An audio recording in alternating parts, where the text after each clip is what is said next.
படிக்க போற பெண்களை தான் கர்ப்பமாக்கி அபாஷன் ஆக்குறீங்க. அந்த வாத்தியாரே குடிச்சிருக்காயா? ஒரு நாள் 2 நாள் நடக்கலையா? 6 மாசமா அந்த பொண்ணை வன்கொடுமை செஞ்சிருக்காங்க கூட்டிட்டு போயிட்டு. ஏங்க 4 வயசு குழந்தைய பண்றீங்க? 4 வயசு குழந்தை எல்கேஜி படிக்க வர வைக்கிற குழந்தைய எப்படி பண்றீங்க? அவன் என்ன அந்த வாத்தியார் ஏன் அப்படி இருக்கான்? அந்த வாத்தியாரோட நிலைமை என்ன? ஏன்னா அந்த வாத்தியார் குடிச்சிருக்கான். இதுதான் பிரச்சனைன்றேன். புரியலையா உங்களுக்கு? வெளியில வர வீட்டுக்குள்ள இருக்கிற வரைக்கும் சேஃப். அதுக்காக நம்ம வீட்டுக்குள்ளே வச்சுக்க முடியுமா ஒரு பெண்ணை? அவங்க அடுத்த கட்ட இன்னைக்கு மகளிர் தினம் அதுமா நம்ம எப்படி சொல்றோம்? ஏன் இந்த மகளிர் தினம் வருது?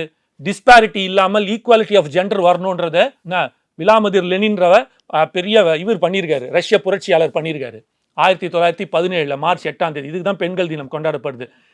1917 அவர் அறிவிச்ச இன்டர்நேஷனல் வேர்ல்ட்ஸ் விமன் டே, இன்டர்நேஷனல் விமன்ஸ் டே வந்து 2150வது வருஷத்துல தான் ஈக்குவாலிட்டிக்கே வருமா. இன்னும் 5 தலைமுறை இருக்கு. நீங்களும் பார்க்க போறதில்ல, நானும் பார்க்க போறது இல்லை.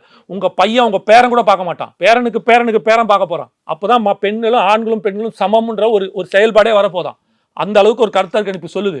இப்ப பிரச்சனை என்ன அப்படின்னா, நீங்க படிக்க வைக்கிறேன்னு வரீங்கல்ல, படிக்க வைக்கிற குழந்தைய குடிக்க வச்சனால பாதிக்க உண்டாடுறீங்க. அந்த குழந்தை இதுக்கப்புறம் மனநிலைமை எப்படி இருக்கும் யோசிச்சு பாருங்க. அதுக்கப்புறம் சுத்தமா சித்தாபிடம் ஆயிடும். அது ஆண்களை பார்த்தாலே ஒரு பயம் வருமே, அதுக்கு ஒரு தன்னம்பிக்கையை காணாம பண்ணிடுறீங்களே. அதை தான் சொல்ல வரேன். நீங்க ரூட் காச பிரச்சனையை புடிங்க.